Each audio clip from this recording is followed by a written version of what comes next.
다 함께 묵상으로 기도하심으로 하나님 앞에 예배 드리도록 하겠습니다.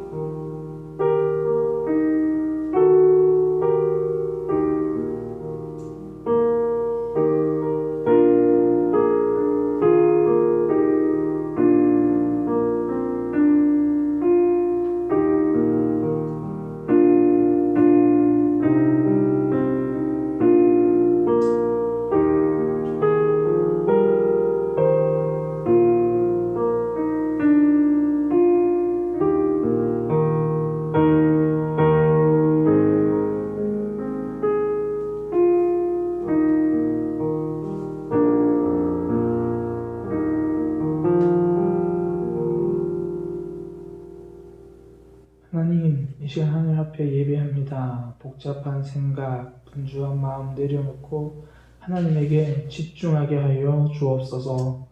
오늘 예배를 통하여 하나님을 경험하게 하시고 오늘 예배를 통하여 하나님을 만나는 시간 되게 하여 주옵소서.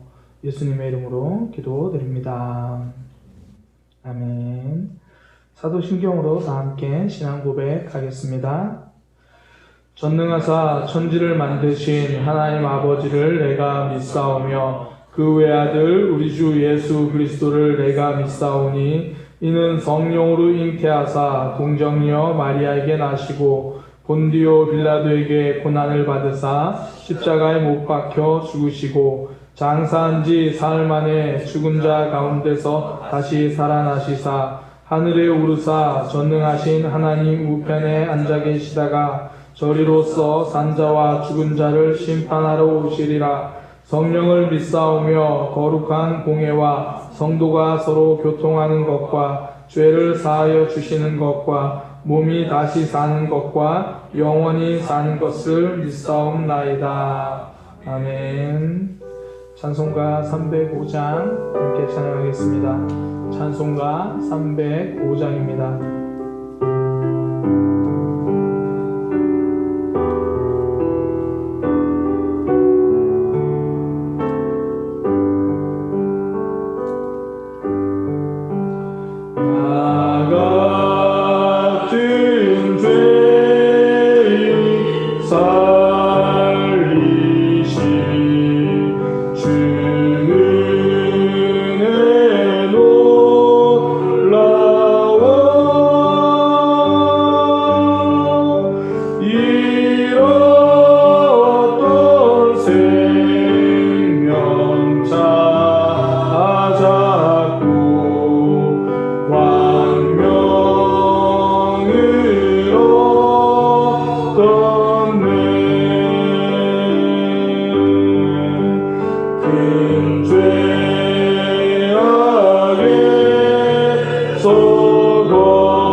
함께 기도하시겠습니다.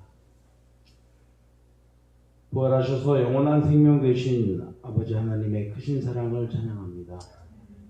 처음 시작부터 지금 이 순간에도 그리고 마지막에 이르기까지 모든 것이 주님께서 우리를 사랑하셔서 이루신 일임을 깨달아 언제나 그 사랑 안에 거하는 믿음의 자녀들 되게 하여 주시옵소서. 코로나19 사태로 지구촌 전체가 큰 위기에 빠져서 아직 헤어나오지 못하고 있는 상황이지만 이 커다란 시련 가운데 하나님께서 살아계심과 우리를 향한 주님의 뜻을 발견하게 하시고 디지털 시대에 오만해진 인간이 아날로그의 작은 바이러스로 인해 한없이 무너지는 현실을 직시하며 오직 주님만이 새롭게 시작할 수 있는 모든 일의 열쇠 되심과 모든 일의 주권자이신 주님을 삶 속에서 고백하게 하여 주시옵소서. 아멘. 답이 보이지 않을 때는 주님께서 일하고 계심을 깨닫게 하시고 인생의 굴곡에서 변하지 않는 하나님을 붙드는 삶을 살게 하여 주시옵소서. 아멘.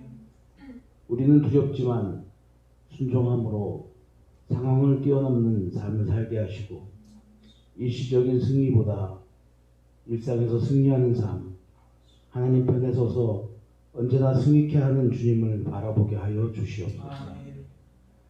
하나님께서 일하심을 바라보며 순종의 자세를 잃지 않는 성도가 되게 하시고 혹 잘못된 길에 있을 때에는 언제라도 돌이켜 죽게 나오는 은혜를 입혀 주시옵소서. 아멘.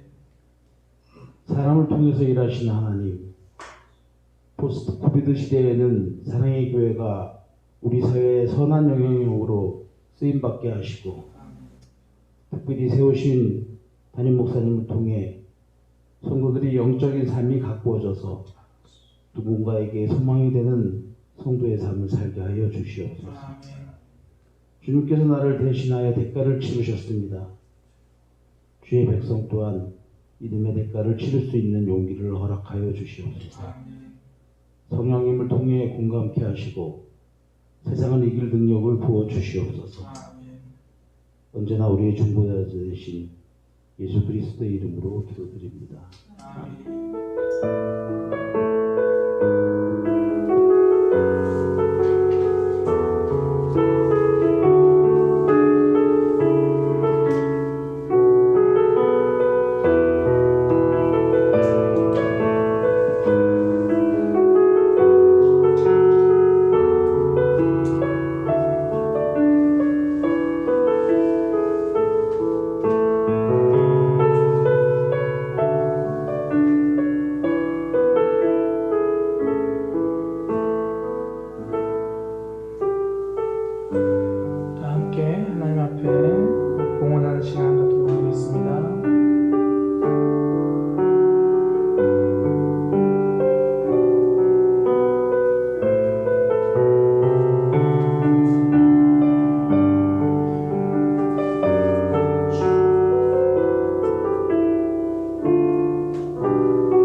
기도드리겠습니다.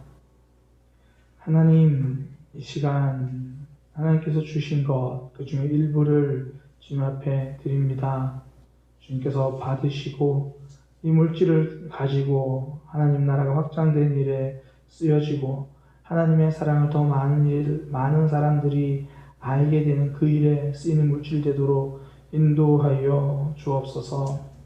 우리의 마음을 담아드렸습니다. 우리의 헌신과 믿음, 하나님을 향한 사랑을 담아드렸습니다. 주님께서 받으시고 우리의 삶 또한 하나님이 공급하시는 것들로 넉넉히 차고 넘치는 삶이 되게 하여 주옵소서.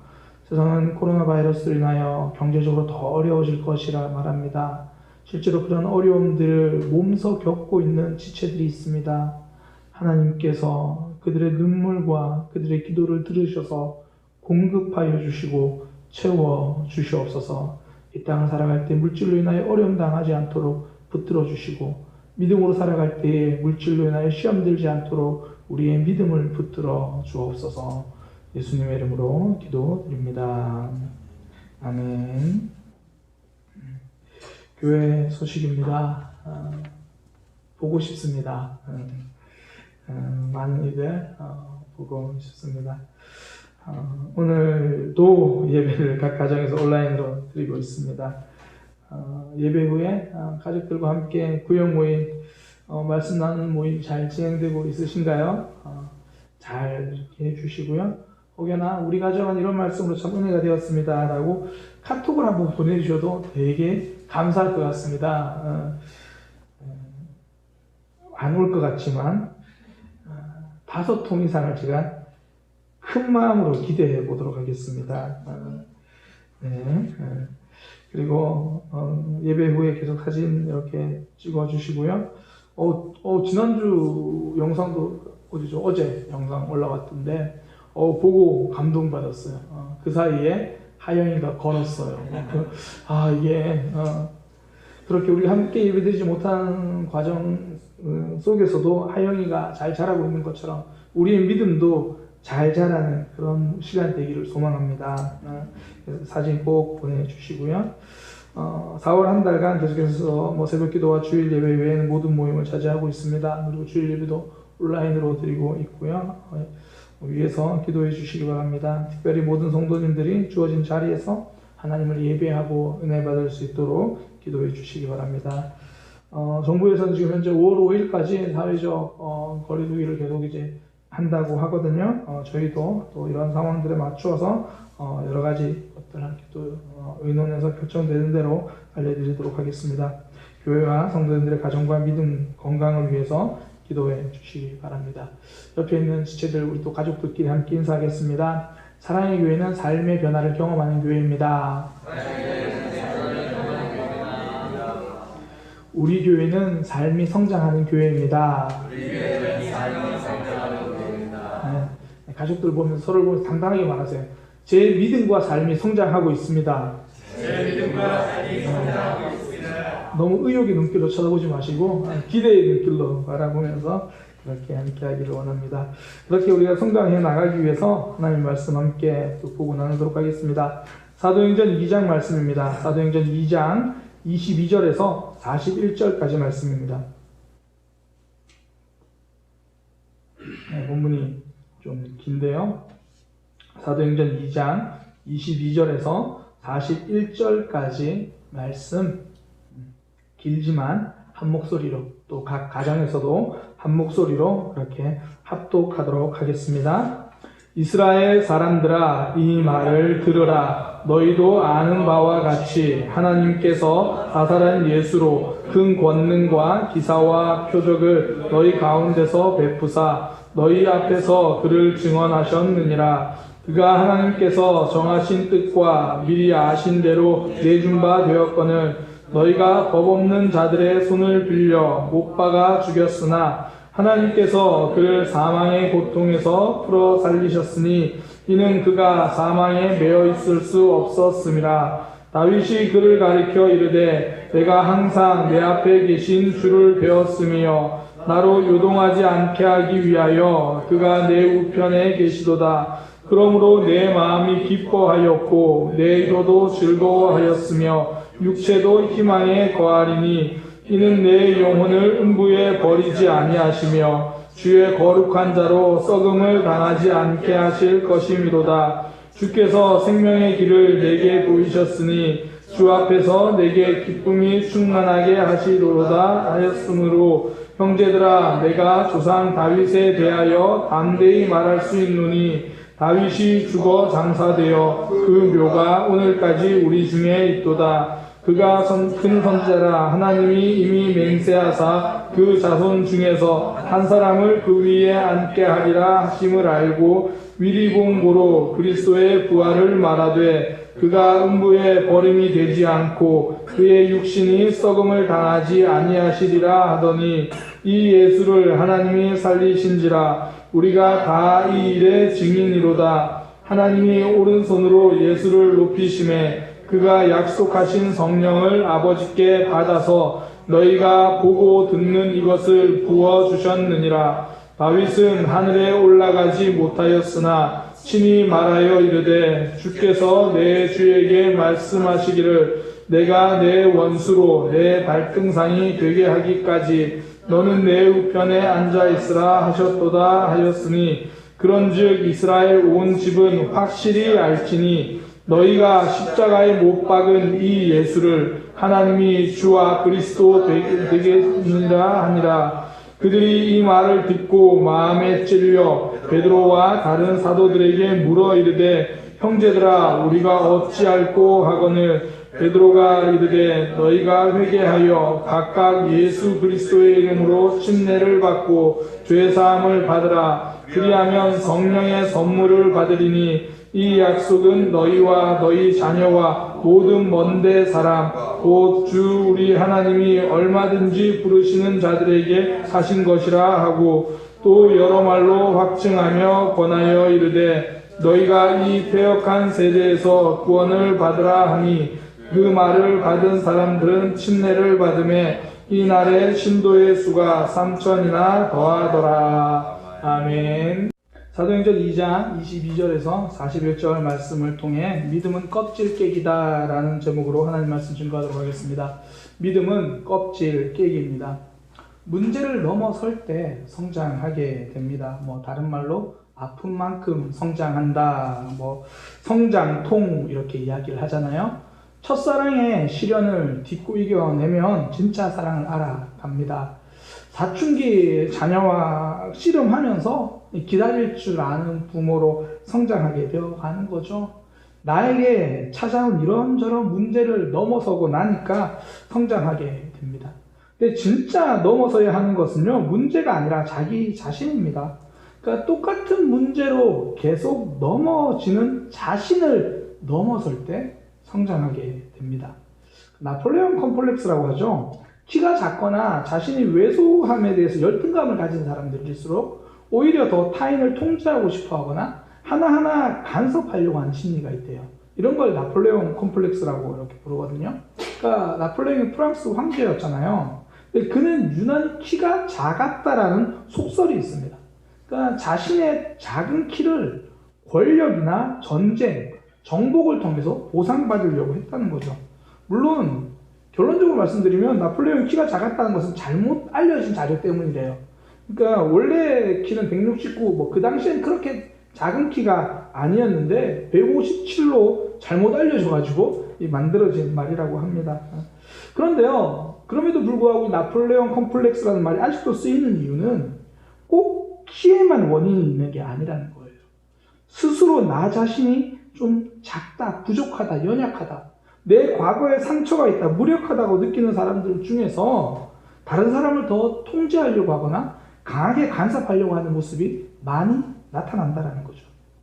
그런데요, 이런 나폴레옹 컴플렉스가 꼭 부정적인 결과만을 가져오는 것은 아닙니다. 오히려 자신의 연약함 때문에 더 열심히 살고 더 노력해서 성장시키고 자신을 더 멋지게 만들어가는 원동력이 될 수 있다는 거죠. 실제로 유독 어려운 환경에서 자란 사람들 중에 영웅이 많이 나오잖아요. 대단한 사람들이 나오죠. 내 모습과 환경은 작아도 그것을 넘어서면 더 멋진 삶을 살 수 있다는 거죠. 나폴레옹 컴플렉스에 갇혀서 사느냐, 나폴레옹 컴플렉스로 내 약함을 넘어서느냐, 내 좁음을 넘어설 때 넓어진 인생을 살아가게 되는 겁니다. 베드로도요, 진짜 성장할 수 있었던 것은 자기 자신을 넘어설 때였거든요. 예수님을 부인한 이후에요. 예수님을 부인하면서 자신의 모습이 정말 아무것도 아니구나, 이거 깨닫잖아요. 그는 자신만만하게 나 자신이 활개칠 때 자기 자신을 넘어섰던 게 아닙니다. 잘할 수 있을 거라는 생각이 무너졌을 때입니다. 그때 예수님이 다시 찾아오셨거든요. 이제 베드로는요, 자신을 의지하지 않습니다. 나의 당당함에 갇혀서 살지 않습니다. 우리도 신앙생활 하다 보면 참 잘하고 있다, 이 정도는 괜찮다, 그런 마음 들 때가 있잖아요. 근데 정말 하나님 붙잡을 때는 나 왜 이러지? 나 왜 이거밖에 안 되지? 그거 깨달을 때 그때 하나님 붙잡고 그러면서 나를 넘어서는 신앙 가지게 되는 거죠. 내 껍질이 깨지는 거거든요. 삶에서 우리 마음이 꺾일 때가 있습니다. 잘할 수 있을 거라 생각했던 일이 무기력하게 막 느껴질 때 있잖아요. 하나님은 지금 뭐 하시나? 그런 생각이 들 때가 있습니다. 그때 하나님은 우리가 껍질을 깨고 성장하기를 기다리고 계시는 거예요. 하나님은 지금 뭐 하십니까? 네가 껍질을 깨고 일어설 때까지 내가 너 붙들고 있어. 내가 그거 기다리고 있어. 그래서 믿음은요, 껍질 깨기입니다. 오늘 본문은 그 과정이 잘 드러나요. 성령의 임재를 경험한 베드로가 일어나서 설교하거든요. 그 내용을 딱 요약해 주는 게 36절이에요. 너희가 십자가에 못 박은 예수를 하나님이 주와 그리스도가 되게 하셨다. 그러니까 너희가 십자가에 못 박은 예수님이 부활하셨다. 하나님이 살리셨다. 그 말이거든요. 이 설교를 들은 사람들의 마음에 그 껍질에 균열이 가기 시작합니다. 금이 가기 시작하는 거예요. 그 전까지는 예수를 부인하고도 아무렇지 않던 그들의 마음에 금이 갑니다. 그래서 묻는 거예요. 우리가 어찌할꼬? 내 껍질이 깨지는 소리입니다. 나는 잘못한 것이 없다고 생각했는데, 이만하면 잘 살고 있고, 이만하면 뭐 신앙생활 괜찮다고 생각했는데, 사실은 내가 하나님을 싫어하던 사람이라는 것을 알게 된 거죠. 사실은 하나님 없는 삶을 더 좋아하는 사람이라는 것을 깨닫게 된 겁니다. 말씀 앞에 서니까 내 존재가 깨어지기 시작합니다. 내 생각이 부서지기 시작합니다. 그때 베드로가 완전히 그들의 껍질을 깰 수 있는 망치질을 합니다. 너희가 회개하여 각각 예수 그리스도의 이름으로 침례를 받고 죄사함을 받으라. 하나님과 상관없이 살고 있다는 것 인정하라. 예수님을 주님으로 모셔야 한다. 이제까지 하나님과 적당히 거리 두고 있던 그 껍질을 깨고 나오라는 말입니다. 그 말을 들은 사람들이 침례를 받고 하나님을 믿습니다. 껍질을 깨고요, 예수 그리스도가 내 인생의 주인인 것, 예수가 그리스도임을 받아들입니다. 믿음은 껍질 깨기입니다. 우리는 예수님을 믿으면 변한다라고 말하잖아요. 껍질이 깨지기 때문입니다.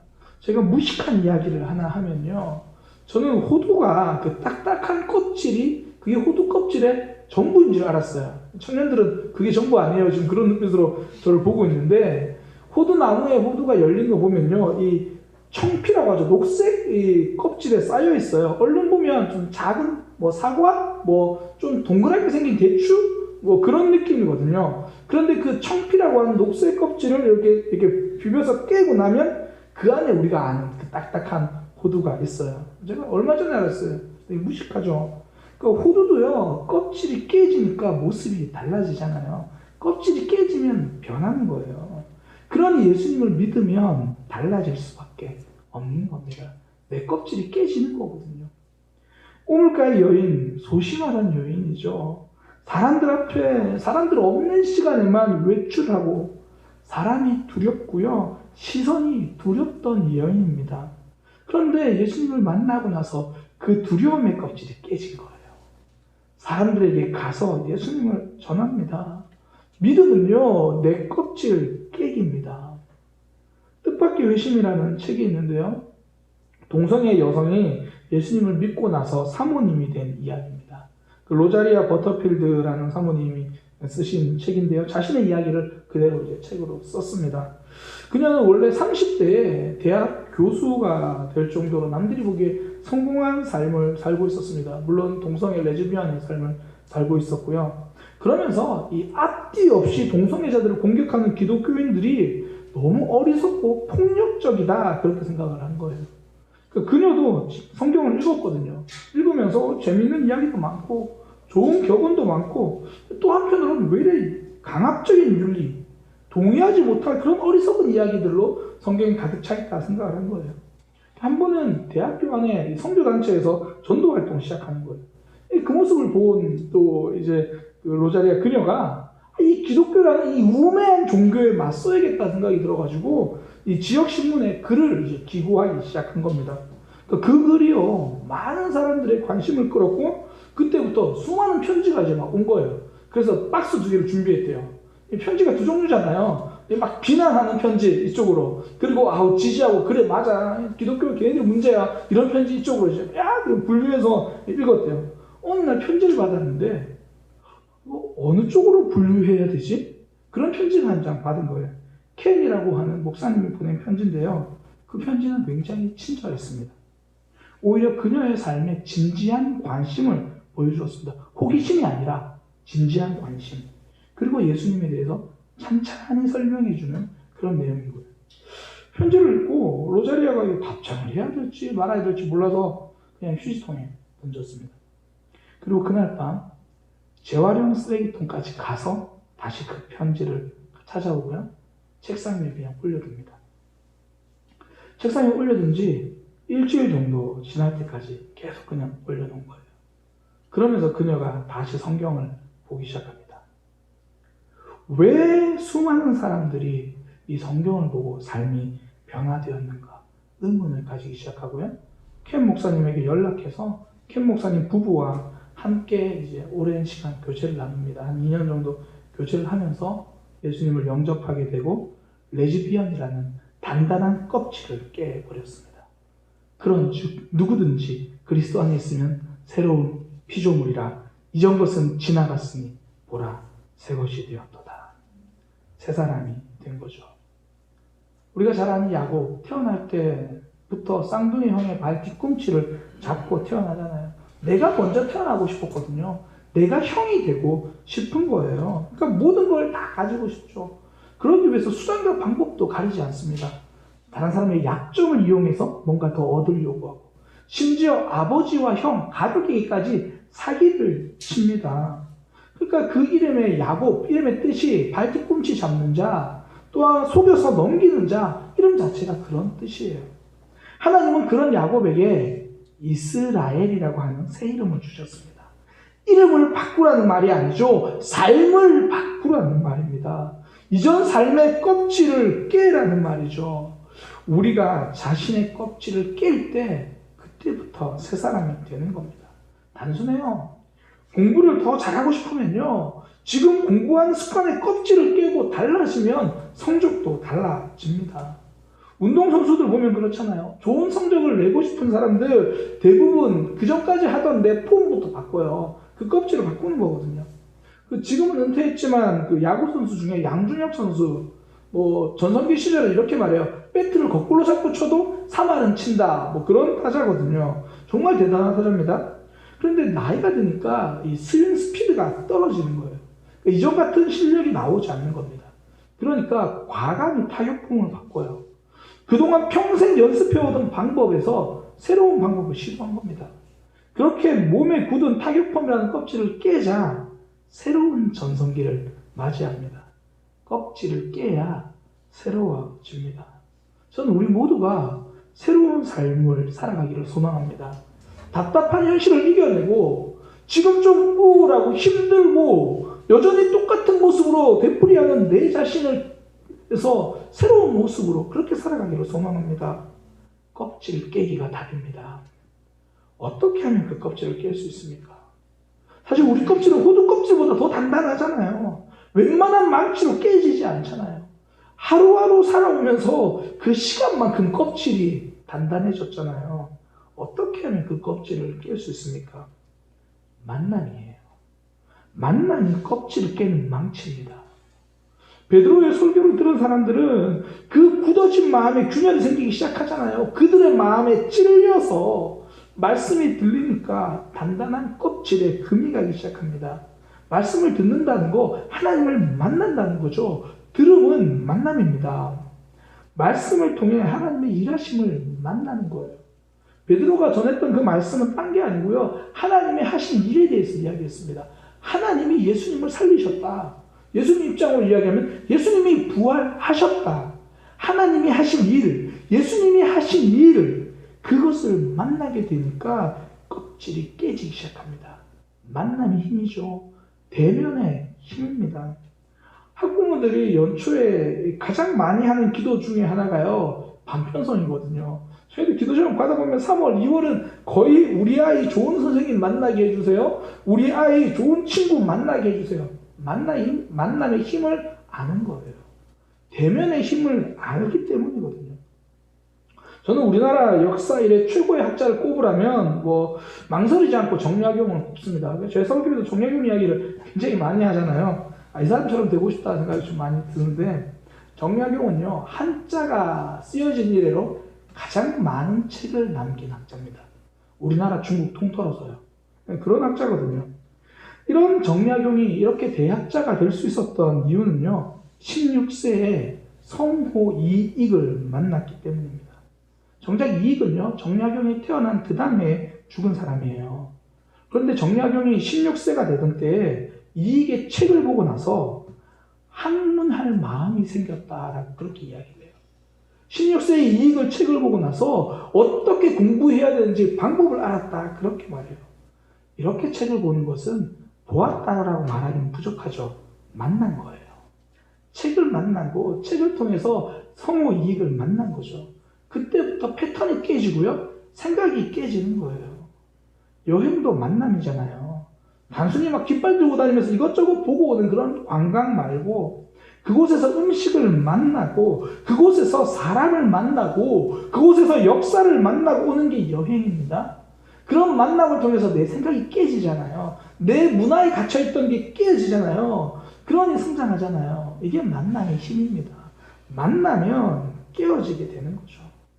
가장 큰 깨어짐은 하나님을 만날 때입니다.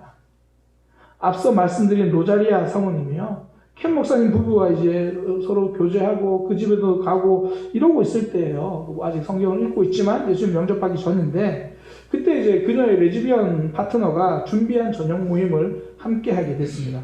그때 이제 트랜스젠더 친구인 제이라는 사람이, 제이가 이름이 아니고 이제 이니셜로 표시를 했더라고요. 제이라는 사람이 갑자기 로자리아를 부엌 한쪽 구석으로 조용히 불러서 데리고 가는 거예요. 그러면서 그녀를 세워놓고 이렇게 말합니다. 로자리아, 네가 하고 있는 성경 읽기 때문에 너 지금 달라지고 있어. 너 지금 이상하게 변하고 있어.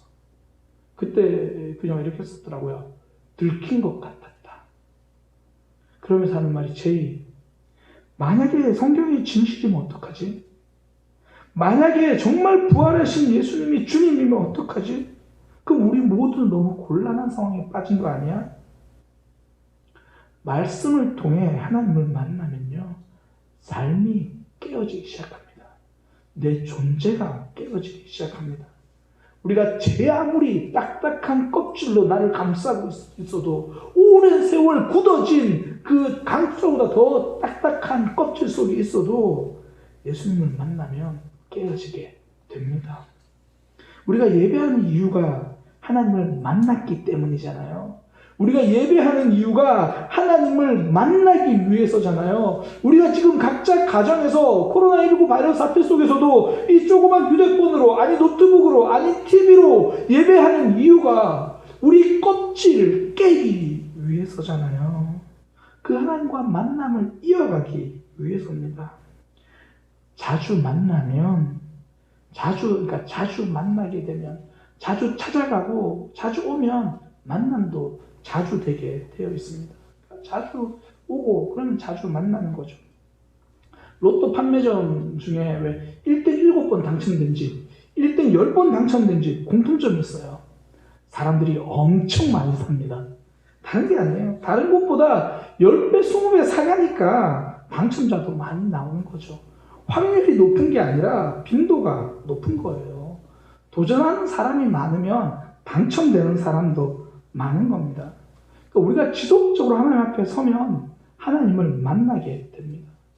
베드로의 설교를 들은 사람들도요, 오순절 절기를 지킨 사람들이에요. 오순절, 구약 성경에 77절이라고 말하는데요. 구약 성경에 그 절기를 지키려고 예루살렘에 오니까 그 말씀 듣고 하나님을 만나는 거예요.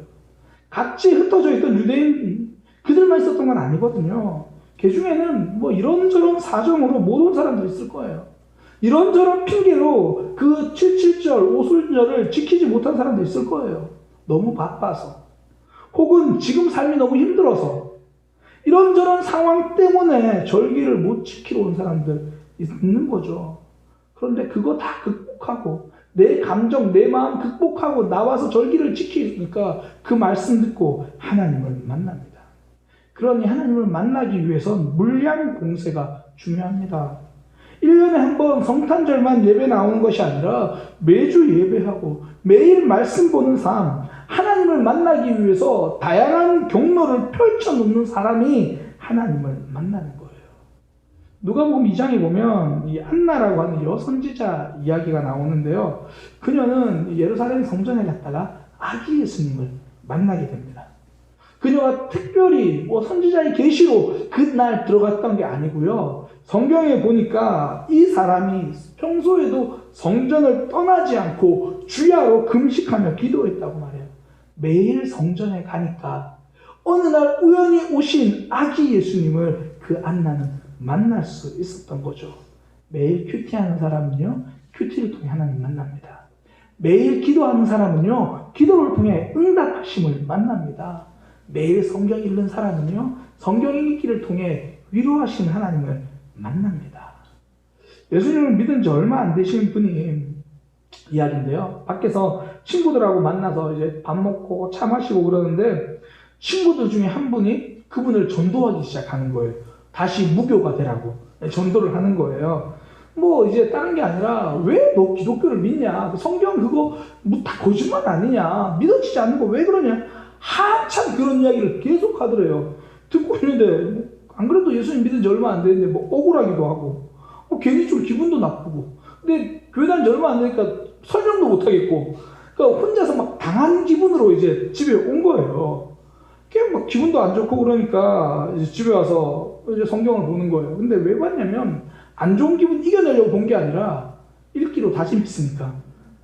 교회 다닌 지 얼마 안 되니까 읽은 것도 마태복음이에요. 그냥 마태복음 읽고 있는데 그때 눈에 들어오는 구절이 듣기는 들어도 깨닫지 못할 것이요 보기는 보아도 알지 못하리라. 그 구절을 읽는데요. 그래, 내가 왜 그때 이 말씀을 이야기해줘야 되는데 네가 모르는 거는 듣기는 들어도 넌 모르고 보기는 보아도 모르는 거야. 이 구절을 읽는데 억울한 마음이 다 사라졌대요. 하나님의 위로를 만난 거죠. 자주 다가서니까 자주 만납니다. 그렇게 하나님을 만나면 내 모습이 하나하나 드러나게 되어 있습니다. 사람들은요, 자신의 연약함을 잘 인정하지 못해요. 한 상담 교사가 했던 이야기인데, 평소에 학교 폭력을 당하던 학생이요, 견디다 못해서 가해 학생에게 보복을 시도했습니다. 근데 특이한 점이, 이제 가해 학생이 보복을 시도하다 걸렸거든요. 들켰는데, 특이한 게 뭐냐면, 자신이 원래 피해자였다는 사실을 극구 숨기더라는 거예요. 그러니까 자신이 피해자에서 벗어난, 이제 나는 그냥 강한 사람이다. 그걸 보여주고 싶고, 그것만 인정받고 싶은 거죠. 그러니까 자신의 부족함을 드러내는 게 죄를 뒤집어 쓰는 것보다 더 어려웠던 거예요. 독일 소설 중에 책 읽어주는 남자라는 소설이 있습니다. 그 소설에 보면요, 여주인공 한나가, 이름이 한나인데, 독일 나치의 전쟁 범죄자로 재판을 받게 돼요. 나치 친위대가 쓴 보고서가 있는데, 그 보고서에 이제 사람들을 어떻게 죽이고 이런 거예요. 그 보고서를 쓴 사람이 이 여인이다. 그러면서 이 보고서가 증거로 채택됩니다. 그러면서 그녀에게 당신이 안 썼다면 이 필체를 대조해보자. 그렇게 이야기를 해요. 근데 한나는 필체 대조를 거부합니다. 필체 대조를 하는 대신 보고서를 자신이 썼다고 시인합니다. 사실 그녀는 그를 알지 못하는 문맹입니다. 당연히 보고서를 썼을 리가 없습니다. 그러나 자신이 그를 알지 못하는 것이 드러나는 것보다 차라리 없는 죄에 드러내는 것, 그걸 선택한 겁니다. 자신이 얼마나 부족한지 그건 나타내기를 싫은 거예요. 사람들은요, 내 안에 감추고 싶은 것이 드러나는 것을 죽기보다 싫어할 때도 있습니다. 내가 하나님을 바르게 믿지 못한다는 것을 인정하는 거 결코 쉽지 않습니다. 사람들 앞에서 내 모습 있는 그대로 드러내는 거 정말 어렵습니다. 그러니 껍질이 깨지지 않는 거예요. 내 모습은요, 말씀 앞에 설 때 비로소 드러납니다. 하나님을 만나면 나를 숨기지 못하는 거예요. 베드로의 설교를 듣고 하나님을 만난 그들은 자신들의 모습을 이제 솔직하게 고백합니다. 우리가 어찌할꼬? 내가 죄인이라는 고백이죠. 그때 베드로가 하는 말, 회개하고 죄사함을 받으라. 죄인이라는 것을 숨기지 마라. 그 말씀 앞에 모두들은 그 껍질이 깨져버린 거예요. 그 말을 받은 사람은 침례를 받음에 이날 신도의 수가 3,000이나 더하더라. 하나님을 만나면 나를 숨기지 못합니다. 그들은 예수님을 십자가에 못 박인 공범이 바로 나라는 걸 시인하기 시작하는 거죠. 하나님과 상관없이 살았음을 시인하는 겁니다. 하나님 앞에 서면 내 모습을 숨길 수 없는 거예요. 사람들은요, 하나님 앞에 서기보다 사람 앞에 먼저 서려고 해요. 그러니 자꾸 숨기려고 하는 거거든요. 사람 앞에는 연약함을 보여주지 못합니다. 사울 왕은요, 자신의 잘못 때문에 사무엘이 떠나려고 하자 사무엘이 옷자락을 붙잡아요. 붙드는 거예요. 여기 계시라는 거예요. 근데 그 이유가 뭐냐면 백성들의 장로들과 이스라엘 앞에서 나를 높여주세요. 사무엘을 붙잡은 이유가 하나님 앞에 회개하기 위함이 아니라 백성들 앞에서 나 그래도 아직 신앙 있어. 나 그래도 아직 하나님 붙들고 있어. 그거 보여주기 위해서입니다. 백성들을 의식하느라 하나님을 의식하지 못했습니다. 자신의 죄를 설명하고 숨기기에 바빴습니다. 교회에서도요, 사람들에게 인정받으려고, 목회자에게 인정받으려고 하는 사람은요, 하나님께 인정받기 어렵습니다. 자꾸 내 껍질 속에, 번들을한 신앙과 종교의 껍질 속에 나를 숨기거든요. 하나님 앞에 진실하게 서기 어려운 거예요. 그래서 사람 앞에 서는 것이 아니라 하나님 앞에 서면 그때 내 모습이 드러납니다. 하나님 앞에 서면 초라한 내 모습 드러나는 거죠. 저는 소그룹을 인도할 때나 훈련학교 진행할 때요, 꼭 놓치지 않으려는 것이 있습니다. 소그룹 구성원들 앞에 서지 말고 하나님 앞에 서자. 소그룹 구성원들 앞에서는 담임 목사지만 하나님 앞에서는 연약한 성도거든요. 연약한 하나님의 백성이거든요. 그래서 저는 소그룹 할 때요, 함께 하면 못난 모습을 보여줍니다. 일부러 그렇게 하는 게 아니라 못난 모습이 제 모습이기 때문입니다. 그러니까 그거 이야기하는 거예요. 한 주간 제가 아무리 열심히 살아보려고 해도요, 말씀 앞에 서면 저는 죄인 중에 괴수더라고요. 그러니까 그거 그냥 이야기하는 거예요. 남들이 들으면 담임 목사님이 어떻게 저렇게 이야기하나. 담임 목사는 이야기 못하는데 하나님의 백성은 이야기할 수 있습니다. 하나님 앞에 서는 거예요. 사람에게 보여주려는 신앙으로는 내 껍질이 깨지지 않습니다. 말씀 앞에 비춰지는 신앙으로 회복될 때 내 껍질이 깨어집니다. 사탄은 언제나 적당히 숨기고 적당히 감추라고 말합니다. 그러나 눈을 가린다고 현실이 사라지지 않고 귀를 막는다고 진실이 바뀌지 않습니다. 무엇보다 하나님의 눈을 가릴 수 있는 방법은 없습니다. 성도는 하나님 앞에 서는 사람입니다. 사람 앞에 서기보다 하나님 앞에 먼저 서는 사람입니다. 하나님과 대면할 때 자기 자신이 드러나게 되는 거죠. 그때 자신의 껍질이 깨어지게 되는 겁니다. 성장하는 삶 원하십니까? 새로운 삶 살기를 원하십니까? 껍질 깨기예요. 믿음은 껍질 깨기입니다. 내 껍질이 깨져야 새로운 삶이 시작됩니다. 껍질을 깨기 위해서 필요한 것, 하나님 앞에 서는 삶입니다.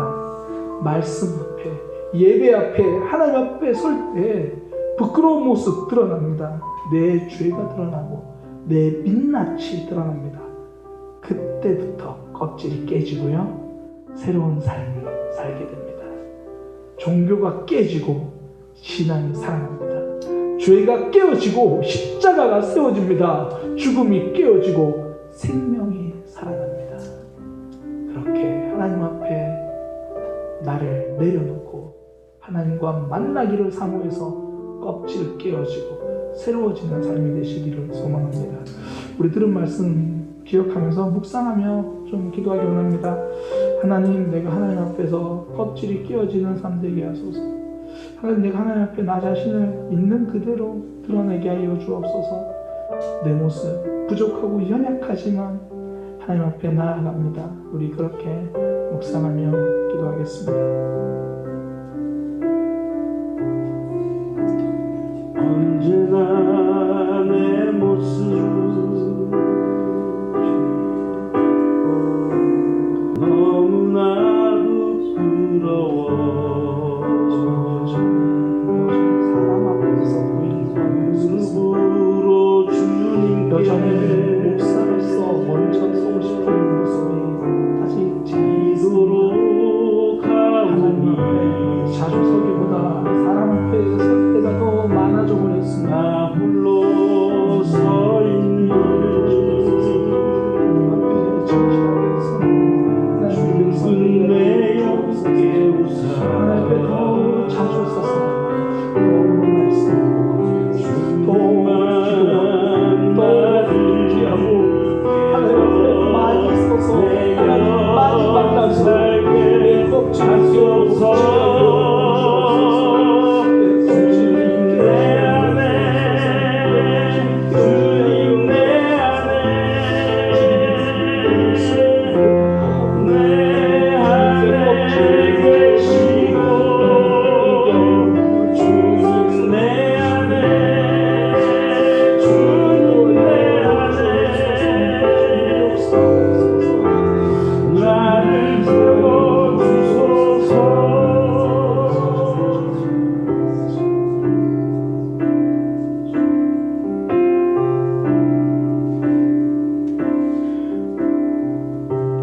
언제나 내 모습 너무나 부끄러워.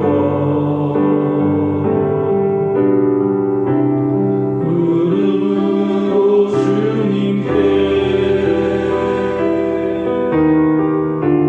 기도로 가오니 나 홀로 서 있는 죽은 내 영계 우사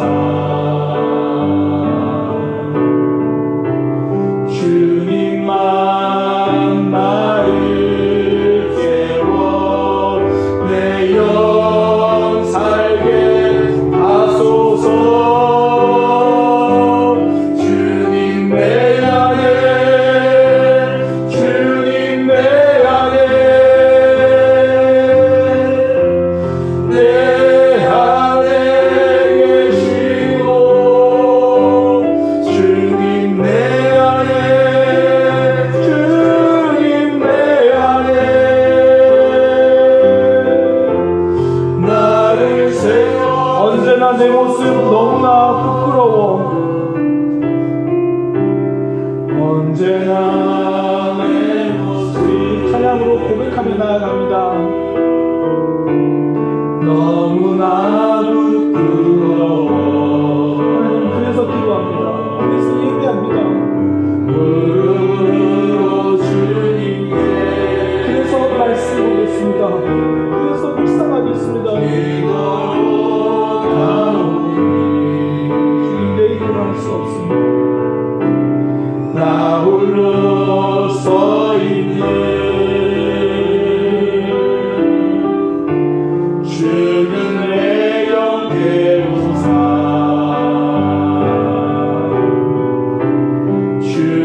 주님만 나를 채워 내 영 살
나의 고집, 나의 욕심, 나의 죄, 나의 거짓, 나의 종교적인 열심, 껍질을 깨어지기 원합니다.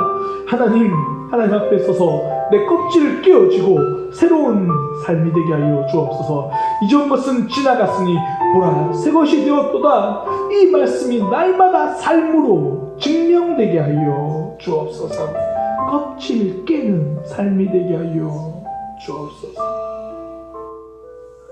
이제는 우리 주 예수 그리스도의 은혜와 하나님의 크신 사랑과 성령 하나님의 역사하심이 하나님 앞에 서서 껍질 깨어지고 새로운 삶으로 살아가기로 다짐하는 모든 이들에게 지금부터 영원까지 함께 있을지어다.